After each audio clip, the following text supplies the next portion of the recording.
चीन की दो कंपनियां हैं, ZTE और हुआवे। इन दोनों कंपनियों पर यूएस ने 30 जून को प्रतिबंध लगा दिया। इस लड़ाई में एक टेक्नोलॉजी का जिक्र बार बार आ रहा है, 5G। चीन 5G में तेजी से बढ़त हासिल कर रहा है और भारत समेत कई देश इसे लेकर चिंतित हैं। कई विशेषज्ञ इसे एक सिंपल ट्रेड वॉर की तरह देखते हैं, लेकिन दूसरे विशेषज्ञ चीन के हाथों 5G लग जाने को एक सिक्योरिटी थ्रेट बताते हैं। इस बहस में घुसने से पहले ये जरूरी है कि 5G को समझ लिया जाए, तो ये समझ में आसानी से आ जाएगा कि 5G को लेकर एक रेस क्यों लगी हुई है और इस रेस में चीन का आगे रहना एक खतरे की तरह क्यों देखा जा रहा है।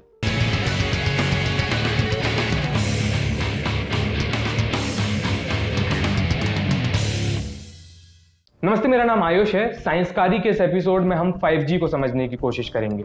5G में 4G के मुकाबले क्या अलग है, किन टेक्नोलॉजीज का इस्तेमाल किया जा रहा है, इससे हमें यह समझने में आसानी होगी कि 5G से क्या बड़े बदलाव आने वाले हैं जिनसे लोगों को डर भी लगता है। 5G को समझने से पहले ये जरूरी है कि हम उसके आगे लगे G को समझ लें। G का मतलब है जनरेशन, पीढ़ी। हर टेक्नोलॉजी में एक समय पर कुछ बड़े बदलाव होते हैं और उसकी नई पीढ़ी की शुरुआत होती है। ऐसा ही मोबाइल टेलीकम्युनिकेशन के साथ भी है। 80 के दशक में वायरलेस सेल्यूलर टेक्नोलॉजी की शुरुआत हुई। इससे दो लोग एक मोबाइल डिवाइस के जरिए आपस में दूर से ही बात कर सकते थे।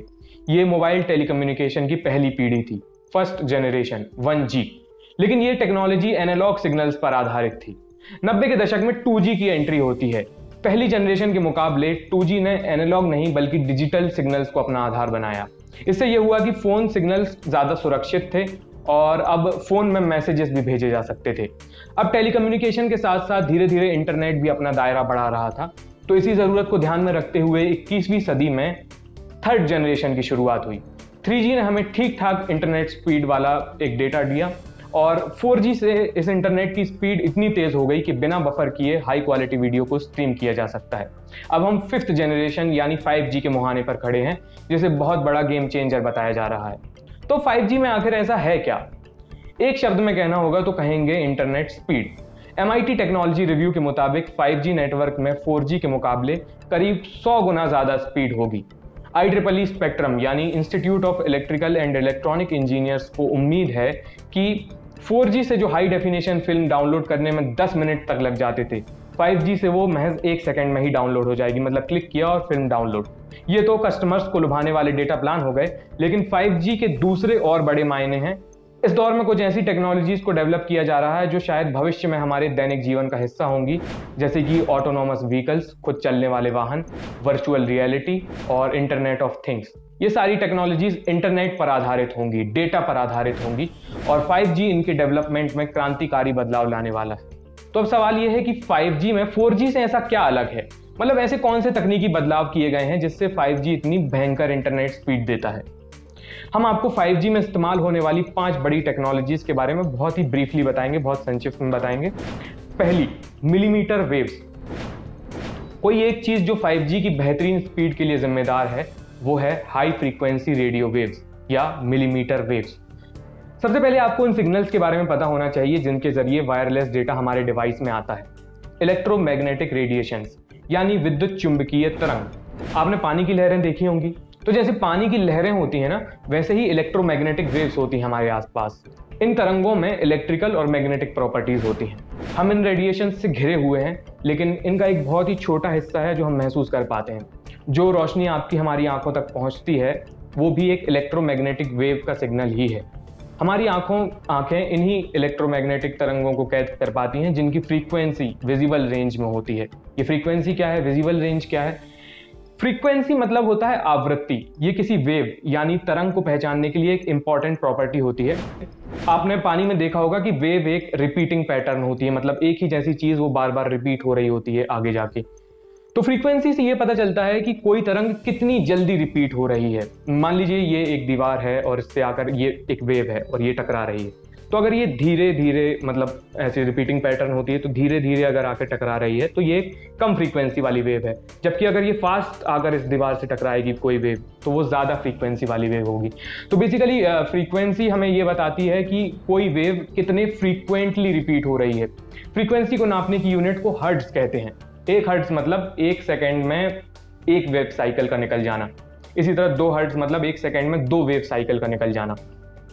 तो एक इलेक्ट्रोमैग्नेटिक वेव कितनी भी फ्रीक्वेंसी की हो सकती है, 1 से लेकर इन्फिनिटी तक कितनी भी फ्रीक्वेंसी की। तो इन्हें क्लासिफाई करना बहुत ज़रूरी है क्योंकि हमारे आसपास बहुत ज़्यादा मात्रा में मौजूद है। तो वैज्ञानिकों ने क्या किया है कि अलग अलग फ्रीक्वेंसी की तरंगों को अलग अलग ग्रुप्स में बांट दिया। जैसे हम क्लास का करते हैं कि 1ली से 5वीं तक का प्राइमरी स्कूल होता है, फिर हाई स्कूल, फिर हायर सेकेंडरी। तो जैसे हमने क्लासेस को ग्रुप्स में बांट रखा है, वैसे ही फ्रीक्वेंसी के ग्रुप्स को वैज्ञानिकों ने अलग अलग नाम दिए हैं और इसे इलेक्ट्रोमैग्नेटिक स्पेक्ट्रम कहा जाता है। स्पेक्ट्रम यानी फ्रीक्वेंसी की पूरी रेंज, एक तरह की वर्णमाला। इस स्पेक्ट्रम, इलेक्ट्रोमैग्नेटिक स्पेक्ट्रम में 1 हर्ट्ज से लेकर 10 to the power 25 hertz, 10 to the power 25 जब हम बोलते हैं तो मतलब 1 के आगे 25 जीरो की संख्या वाला जो नंबर है उसके लिए 10 टू द पावर 25 बोलते हैं। तो 1 हर्ट्ज से लेकर 10 टू द पावर 25 हर्ट्ज तक की फ्रीक्वेंसी को इस इलेक्ट्रोमैग्नेटिक स्पेक्ट्रम में क्लासिफाई किया गया है। इसी स्पेक्ट्रम में हमारी विजिबल लाइट की फ्रीक्वेंसी 405 से 790 टेराहर्ट्ज बताई जाती है। 1 टेराहर्ट्ज मतलब 1 के आगे 12 जीरो वाली जो संख्या है। ये प्रीफिक्सेस होते हैं मेगा, किलो, गीगा, टेरा, पेटा, मतलब जो बहुत बड़ी बड़ी संख्याएं होती हैं जहां इस्तेमाल होती हैं वहां ये प्रीफिक्सेस लगाए जाते हैं। आपने डेटा में देखा होगा किलोबाइट, मेगाबाइट, गीगाबाइट। तो किलो होता है 1000, मेगा होता है 6 जीरो, 1 के आगे 6 जीरो, ऐसे गीगा होता है 9 जीरो। तो 3-3 के क्रम में ऐसे करके ये बढ़ता जाता है। पूरा यूनिट प्रीफिक्सेस कहलाते हैं। ये बड़ी संख्याओं में इस्तेमाल होते हैं। बहरहाल हमारी जो विजिबल लाइट की फ्रीक्वेंसी है वो 405 से 790 टेराहर्ट्ज के बीच में है। इससे बहुत ही कम फ्रीक्वेंसीज पर यानी 30 हर्ट्ज से 300 गीगाहर्ट्ज के बीच की जो फ्रीक्वेंसीज हैं उन्हें इलेक्ट्रोमैग्नेटिक रेडियो वेव्स कहा जाता है। और हमारा पूरा टेलीकम्युनिकेशन सिस्टम इन्हीं रेडियो वेव्स के सहारे चलता है। चूंकि इन रेडियो वेव्स का स्पेक्ट्रम भी बहुत ही बड़ा है, 30 हर्ट्ज से 300 मेगाहर्ट्ज, ये बहुत सारी फ्रीक्वेंसीज हैं, इसलिए इन्हें भी कई हिस्सों में बांटा गया है। Low frequency radio waves, medium frequency radio waves और हाई फ्रीक्वेंसी रेडियो वेव्स। तो ये सब मैंने आपको इसलिए बताया, फ्रीक्वेंसी और स्पेक्ट्रम और ये सब चीजें, कि 5G में हाई फ्रीक्वेंसी रेडियो वेव्स का इस्तेमाल होने वाला है, जो कि पहले नहीं होता था। हाई फ्रीक्वेंसी से स्पीड बढ़ाई जा सकती है, ये बहुत ही इंट्यूटिव चीज़ है। कोई चीज़ हाई फ्रीक्वेंसी पे मतलब वो फास्ट होगी, लेकिन दिक्कत ये थी, इस्तेमाल इसलिए नहीं किया जा सकता था क्योंकि हाई फ्रीक्वेंसी वेव्स के साथ ये दिक्कत है कि वो बहुत ही ज़्यादा दूर तक नहीं जा सकती। इन्हें बिल्डिंग या कोई भी दूसरी चीज़, कोई भी ऑब्स्टेकल इन्हें रास्ते में रोक सकता है। बरसात हो गई तो इनकी आगे जाने की टेंडेंसी पे फर्क पड़ता है। तो अब तो 5G में फिर इन्हें क्यों लिया गया है? इसके लिए 5G में दूसरा बड़ा तकनीकी बदलाव किया गया है, और वो दूसरा बड़ा तकनीकी बदलाव है स्मॉल सेल्स यानी सेल्यूलर टावर्स। हम सभी जानते हैं कि हमारे फ़ोन में जो नेटवर्क आता है वो हमारे आसपास लगे सेल टावर्स से आता है। चूंकि 5G की मिलीमीटर वेव्स बहुत ज़्यादा दूर तक नहीं जा सकती हैं, इसलिए हमें ऐसे छोटे छोटे बहुत सारे सेल टावर्स लगाने होंगे ताकि पूरे गांव और शहर के नेटवर्क में दिक्कत ना आए, उसे पूरी तरीके से कवर किया जा सके। प्लान ये है कि जब 5G अपने पूरे विस्तार पे होगा, पूरा फैल चुका होगा, तो हमें लगभग हर 250 मीटर के दायरे में एक सेल टावर देखने को मिलेगा। ये टावर बहुत ही छोटे होंगे, इन्हें टावर कहना भी ठीक नहीं है क्योंकि ये ऐसे बिल्डिंग्स के ऊपर लगा दिया या किसी पोल टावर के ऊपर लगा दिया, बिजली के पोल के ऊपर, ऐसे होंगे। तो बेस स्टेशन ज़्यादा सही शब्द होगा इसके लिए। और तो ये अच्छे से सिग्नल्स सारे भेज सकें, इसके लिए इसके एंटीनाज में कुछ अरेंजमेंट किए गए हैं, उसमें बदलाव किए गए हैं 4G के मुकाबले। यही 5G में इस्तेमाल होने वाली तीसरी बड़ी टेक्नोलॉजी है। इसका नाम है मैसिव मीमो, MIMO। मीमो यानी मल्टीपल इनपुट मल्टीपल आउटपुट। ये एक मेथड है जिससे रेडियो एंटीना से एक साथ कई सिग्नल्स को मैनेज किया जाता है। इसका इस्तेमाल 4G में किया जाता है। मीमो का इस्तेमाल 4G में किया जाता है, लेकिन 4G के सेल टावर में लगभग करीब 1 दर्जन एंटीना के पोर्ट्स होते हैं, और IEEE के मुताबिक 5G के टावर में करीब 100 एंटीना पोर्ट्स होंगे। तो 12 एंटीना पोर्ट्स और 100 एंटीना पोर्ट्स, इसका मतलब ये है कि इसका बेस स्टेशन एक साथ बहुत सारे लोगों को सिग्नल ले और दे सकता है। इसी के लिए ये टेक्नोलॉजी विकसित हुई है जिसका नाम है मैसिव मीमो, यानी 4G में इस्तेमाल होने वाले मल्टीपल इनपुट मल्टीपल आउटपुट का और बड़ा रूप। ज़्यादा एंटीना पोर्ट से एक दिक्कत ये भी है कि अलग अलग सिग्नल्स, बहुत सारे सिग्नल्स होंगे वहाँ पे, और वो एक दूसरे को डिस्टर्ब कर सकते हैं, इसे इंटरफेरेंस कहते हैं। इसलिए 5G के सिग्नल्स को सही रास्ता दिखाने के लिए इसमें चौथा बड़ा तकनीकी बदलाव किया गया है। चौथी टेक्नोलॉजी है बीम फॉर्मिंग। जब हम किसी पानी में कंकड़ मारते हैं तो उससे जो तरंग बनती है, आपने देखा होगा कि वो हर दिशा में बराबर जाती है। रेडियो एंटीना से जो इलेक्ट्रोमैग्नेटिक वेव निकलती है उसके साथ भी लगभग ऐसा ही होता है। अब मैसिव मीमो के साथ दिक्कत यह है कि इसमें बहुत सारे एंटीना पोर्ट्स हैं। इसका मतलब एक बड़ी चुनौती ये है कि उससे निकलने वाले बहुत सारे सिग्नल्स के इंटरफेरेंस को हमें रोकना है। तो तो बीम फॉर्मिंग बेसिकली एक ट्रैफिक सिग्नलिंग सिस्टम है जो सिग्नल्स को सही रास्ता दिखाएगा। बीम फॉर्मिंग का एक और फायदा ये होगा कि वो मिलीमीटर वेव जो कमजोर हो जाती थी सारे डायरेक्शन में फैल के, उसे किसी एक डायरेक्शन में देके मजबूत रखेगा और उसके कमजोर पड़ने का रिस्क कम होगा। आप यूं समझिए कि बीम फॉर्मिंग लगभग वही करता है जो एक मैग्नीफाइंग ग्लास करता है सूरज से आने वाली किरणों के साथ, वो उन्हें फोकस कर देता है। ये एक जटिल सी टेक्नोलॉजी है जो सिग्नल को सही दिशा में फोकस कर देती है। पांचवा बड़ा तकनीकी बदलाव है फुल ड्यूप्लेक्स।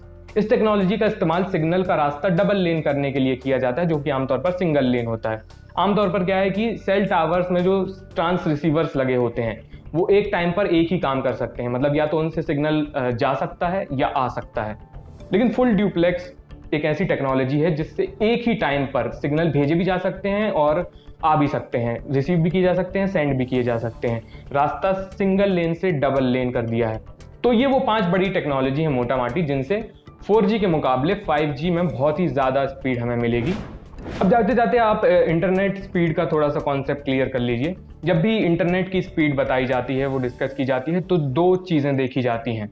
पहली है बैंडविड्थ और दूसरी है लेटेंसी। जब भी आप किसी इंटरनेट सर्विस प्रोवाइडर से कनेक्शन लेते हैं तो जनरली आपको बैंडविड्थ बताई जाती है, जो 100 Mbps 200 Mbps इस टाइप की होती है, किसी किसी की 1 Gbps भी होती है। लेकिन आपने एक चीज़ गौर की होगी कि जो आपको स्पीड बताई जाती है बैंडविड्थ, आपकी असल इंटरनेट स्पीड उससे बहुत कम होती है। ऐसा इसलिए है क्योंकि बैंडविड्थ हमें ये बताती है कि उस इंटरनेट कनेक्शन से कितनी मैक्सिमम स्पीड पॉसिबल है, वो उसकी असली स्पीड नहीं होती है, वो अधिकतम जितनी स्पीड पॉसिबल होती है वो होती है। तो दूसरी चीज़ हमें स्पीड का ज़्यादा सही अंदाज़ा देती है जो कि लेटेंसी है। लेटेंसी स्पीड मतलब मैं ना कैलकुलेट करके टाइम में कैलकुलेट की जाती है। तो ये देखा जाता है कि एक आपके सिस्टम से सर्वर तक डेटा जाने में और वहाँ से वापस आने में कितना समय लगता है, ये लेटेंसी देखी जाती है। लेटेंसी आमतौर पर मिली सेकेंड में देखी जाती है। मिली सेकेंड मतलब सेकेंड का 1000वां हिस्सा। तो आप इसको ऐसे समझ सकते हैं कि लेटेंसी और बैंडविड्थ अगर आपको समझना है कि एक हाईवे है और उस हाईवे से कुछ गाड़ियाँ गुजर रही हैं, तो और जो वो गाड़ियाँ हैं वो आपके डेटा पैकेट्स हैं। तो जितनी ज़्यादा गाड़ियाँ गुजर सकेंगी और जितनी ज़्यादा स्पीड से गुजरेंगी वो आपकी स्पीड डिटरमाइन करेगी कि उस हाईवे से कितना डेटा फ्लो हो सकता है। तो हाईवे की जो चौड़ाई है, कितने लेन का हाईवे है, वो उसकी बैंडविड्थ होगी, है ना। तो वो तय करेगी कितनी मैक्सिमम स्पीड पॉसिबल हो पाएगी, कितना मैक्सिमम वहाँ से डेटा निकल पाएगा। और उस हाईवे पे चलने वाली जो गाड़ियाँ होंगी, किस तरह की गाड़ियाँ चल रही हैं, वो असलियत में उसकी स्पीड क्या है, वो लेटेंसी है। तो वो ये डिटरमाइन करेंगे कितनी फास्ट वहाँ से गाड़ी मूव कर सकती है। तो हाईवे की बैंडविड्थ और लेटेंसी, ये 2 चीज़ें तय करती हैं कि आपकी इंटरनेट की स्पीड क्या होगी। जो लेटेंसी होती है वो जितनी कम हो उतनी अच्छी है, क्योंकि जितना कम समय लगेगा उतनी ज़्यादा स्पीड होगी, है ना। और 4G नेटवर्क में आमतौर पर 50 से 70 मिली सेकेंड की लेटेंसी देखने को मिलती है। 5G में यही लेटेंसी 1 मिली सेकेंड है। अब आप इसके मायने समझिए इससे कितना फ़र्क पड़ेगा। एक टेक्नोलॉजी के एग्जाम्पल समझते हैं। एक टेक्नोलॉजी है VR, वर्चुअल रियलिटी। इसके कई सारे एप्लीकेशंस हैं। एक गेमिंग है, आपने देखा होगा कि फिल्मों वगैरह में देखा होगा कि आंख में या इधर उधर कुछ गियर्स लगा के अपने पूरे शरीर में, तो ऐसा हो जाता है कि जो गेम खेल रहा होता है वो पूरी तरीके से गेम में घुस जाता है। उसको आंख से इनसाइड डेटा मिल रहा होता है, कान से ऑडियो डेटा मिल रहा होता है और सेंसर्स, बाकी वाइब्रेशंस वगैरह ये सब। तो एक तरीके से वो रियलिटी हो जाती है वो गेम उसके लिए। ये तो एंटरटेनमेंट का एस्पेक्ट हुआ वर्चुअल रियलिटी का। एक दूसरा एस्पेक्ट भी है जो सीरियस ऑपरेशन से जुड़ा होता है, सर्जरी वगैरह जैसे की जाती है। तो आप इमेजिन कीजिए कि एक डॉक्टर है 1000 किलोमीटर दूर किसी मरीज से और उसको जल्दी ही सर्जरी की ज़रूरत है। तो क्या होगा कि एक मशीन मरीज के पास होगी और एक मशीन डॉक्टर के पास होगी, और उन दोनों मशीन के बीच डेटा ट्रांसफ़र होगा बहुत फास्ट स्पीड से। तो डॉक्टर यहाँ पे डॉक्टर के हाथ में कुछ गियर्स और इक्विपमेंट्स लगे होंगे और आंखों में दिख रहा होगा उसको मरीज की हालत क्या होगी, कैसे होगी, वो दूसरी मशीन से डेटा आ रहा होगा। तो डॉक्टर यहाँ पे अपनी जगह पे ऑपरेशन परफॉर्म करेगा जैसे उसके सामने कोई मरीज हो, और ये डेटा जाएगा वहाँ पे रोबोटिक आर्म्स लगी होंगी, वो इस डेटा को लेके डॉक्टर की मशीन का जो डेटा है अब उस हिसाब से मूव करेंगी कि जैसे डॉक्टर उस ऑपरेशन को परफॉर्म कर रहा हो। तो एक तरीके से दोनों के बीच का जो गैप है वो खत्म कर दिया वर्चुअल रियलिटी में। अब इसमें टाइम एक बहुत अहम फैक्टर होता है कि डेटा ट्रांसफर में टाइम लैग कितना आ रहा है। आप सोचिए कि डॉक्टर ने यहाँ पे कुछ किया और वहाँ पे कुछ टाइम लैग आ गया, या वहाँ के डेटा का कुछ टाइम लग यहाँ आ गया तो गड़बड़ियाँ हो सकती हैं ऑपरेशंस में, सर्जरी में। इसलिए 5G ऐसी जो टाइम डिपेंडेंट और डेटा स्पीड डिपेंडेंट जो टेक्नोलॉजीज़ हैं, जैसे वर्चुअल रियलिटी है, इंटरनेट ऑफ थिंग्स है, सेल्फ ड्राइविंग कार्स हैं। सेल्फ ड्राइविंग कार्स में वो अपने आसपास की कारों से डेटा लेगी और रोड के साइड में जो सेंसर्स लगे होंगे उनमें डेटा लेगी। तो इसमें टाइम बहुत अहम फैक्टर है और लेटेंसी जितनी कम होगी आपके नेटवर्क में, ये उतना बेहतर होगा। तो 5G को ऐसा माना जा रहा है कि ये इन टेक्नोलॉजीज़ के रिवॉल्यूशन को किक स्टार्ट कर देगा एक तरीके से। और इन सारी चीज़ों में आप देखिए डेटा इन्वॉल्व है और हमेशा ये कहा जाता है कि data is the new oil. आने वाले समय में डेटा सबसे ज़्यादा महत्वपूर्ण चीज़ होने वाली है। जिसके पास डेटा का कंट्रोल होगा वही सर्वशक्तिशाली होगा। फिलहाल चीन 5G की रेस में काफ़ी आगे है। इसे यूं भी कहा जा सकता है कि चीन डेटा की रेस में बहुत आगे है, इसलिए सबको चिंता है। आप सोचिए कि आपके डेटा का कंट्रोल अगर किसी दूसरे देश के पास है और युद्ध छिड़ गया तो वो एक झटके में आपका पूरा सिस्टम बैठा सकता है, आपकी पूरी इकोनॉमी ठप कर सकता है बिना एक गोली चलाए। तो ये एक खतरा माना जाता है डेटा को लेकर। सर्वेलांस दूसरा खतरा है, सिक्योरिटी थ्रेट है। आपके घर में इंटरनेट ऑफ थिंग्स जिसे कहा जाता है कि सारी चीज़ें ऑटोमेटेड होंगी, मशीन टू मशीन इंटरफेस, तो वो सब कैसे होगा? वो सब एक डेटा के जरिए कंट्रोल होगा और वो डेटा अगर किसी और के पास है तो वो आप पर नज़र रख सकता है, आपकी प्राइवेसी को खतरा है। ये भी एक सिक्योरिटी थ्रेट है, इसे सर्वेलांस कहते हैं। चीन ऑलरेडी एक सर्वेलांस स्टेट कहा जाता है और अगर 5G का डेटा चीन के हाथ में छोड़ दिया जाता है तो हमें नहीं पता है कि वो दूसरे देशों में सर्विलांस करेगा कि नहीं करेगा, है ना। तो हम इन टेक्नोलॉजीज़ के बारे में ज़्यादा डिटेल में डिस्कस नहीं करेंगे क्योंकि हमें 5G के बारे में बताना था। आप हमें कमेंट सेक्शन में बताइए कि और कौन सी ऐसी चीज़ें हैं जो आप साइंसकारी में समझना चाहते हैं। अगर आप साइंस और टेक्नोलॉजी से जुड़ी चीज़ों को दिलचस्प तरीके से समझा सकते हैं, लल्लन टॉप तरीके से समझा सकते हैं, तो उसे लिखकर हमें मेल कर दीजिए lallantopscience@gmail.com पर। ये साइंसकारी है, मैं आयुष हूँ। ये वीडियो देखने के लिए आपका बहुत बहुत शुक्रिया।